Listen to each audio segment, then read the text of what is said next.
This is a playlist on mathematical logic. We do not mean to provide a definitive guide to mathematical logic, which is a vast subject, and I am no expert in it myself. This playlist has a different and a lot less ambitious aim.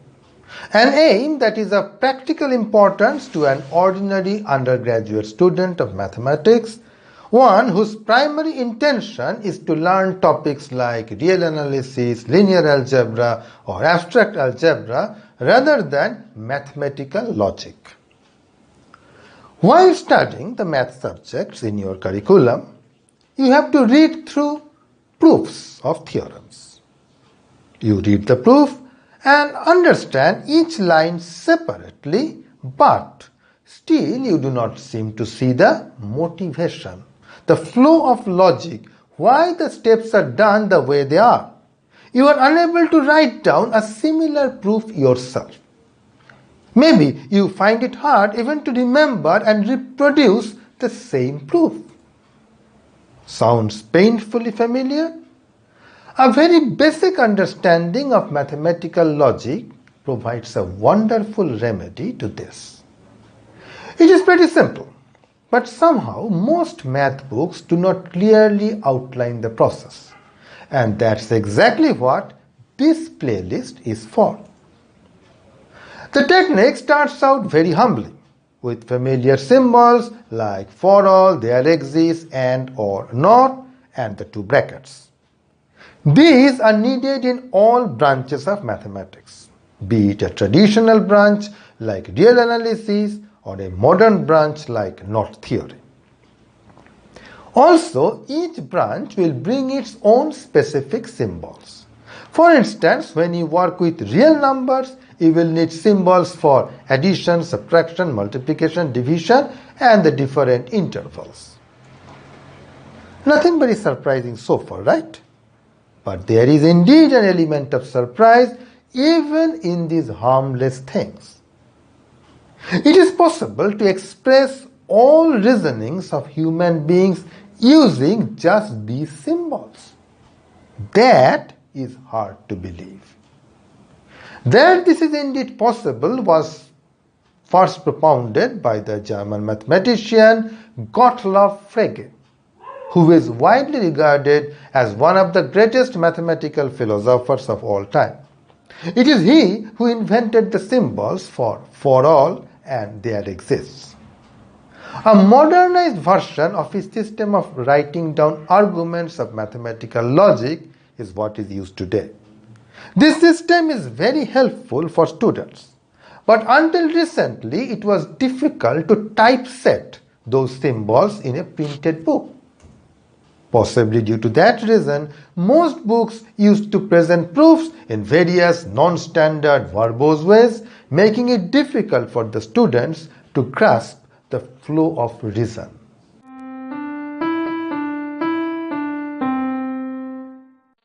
In this system, the statement to be proved is first expressed as a complete sentence in the language of mathematical logic.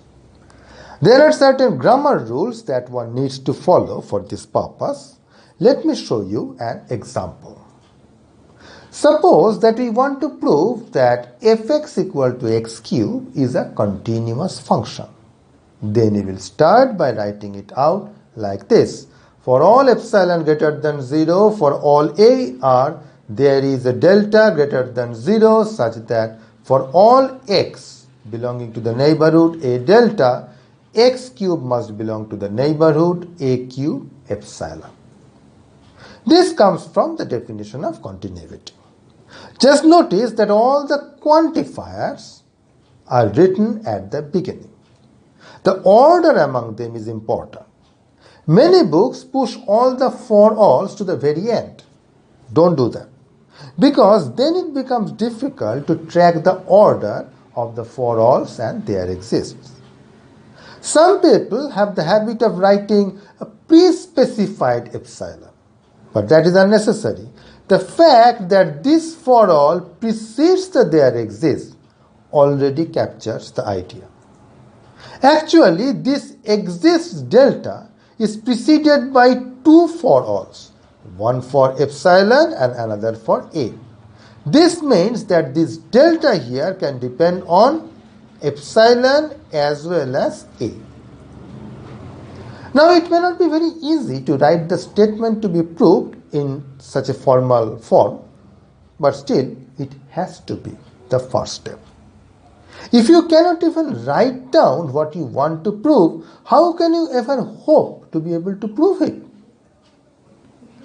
Now, when you have difficulty digesting a proof, the best advice is to write down such a target sentence before starting the proof. Nail this target sentence firmly up into your mind. Often, while laboring through a long proof, you might lose track of what you were trying to prove after all. A quick glance at the target sentence will set you back on track. This sentence determines the number of steps in the proof and the goal of each step. It will also tell you which steps are going to be the challenging ones. For instance, just by looking at this sentence, I can say that our proof will consist of exactly 5 steps, of which only one is challenging. How could I know all this beforehand? I just counted the total number of quantifiers. 1, 2, 3, 4, and then we have this final part of the statement that makes 5 steps. The challenging steps correspond to the there exists. Here we have just a single there exists line. That is why I could be sure that only one step would be difficult. Now I am going to demonstrate the steps of the proof, and you will see for yourself that this is really going to be the case.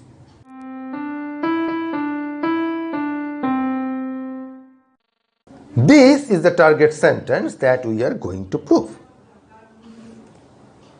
The first step here is for all epsilon. Here you just write take any epsilon greater than 0. That is always the case for a for all step. As simple as that. The next step has another for all, so you know what to write. Take any A in R. The third step has a there exists. We need to choose a suitable value for delta. It may depend on this epsilon and this A, all the things that are quantified before delta. Also, this delta must be chosen so that the final part of the target sentence is satisfied. It is here that we have to think, possibly with the help of diagrams and some rough computations. Well, let us start with a sketch of the graph of the function fx.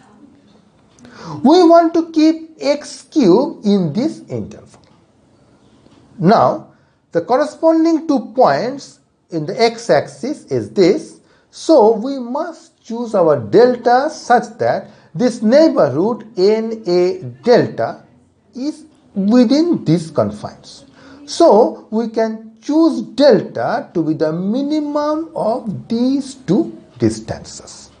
So delta may be chosen like this. This looks complicated, but once you look at the graph, you will immediately see that these are precisely those 2 distances. Any smaller positive value would have done equally well. Next, we have another for all step. So we just write down our usual line. Now we have finished the list of quantifiers, and only the very final step remains. This is where we check that all our choices so far really satisfy the last part of the target sentence. Just to remind ourselves of the fact that we are checking the final part, we add a little magnifying glass icon. This step may be long, but usually no fresh brain work is needed here. You basically write down the argument that you had used in your rough work so far. In our case, however, it is just a single line. And that's the end of the proof. In this way, you can split a long proof into manageable chunks and remember the steps easily. Of course, this proof was a short one, but later, in some later videos, we shall demonstrate much longer proofs, and show how the same technique may be used in order to break it up into smaller steps.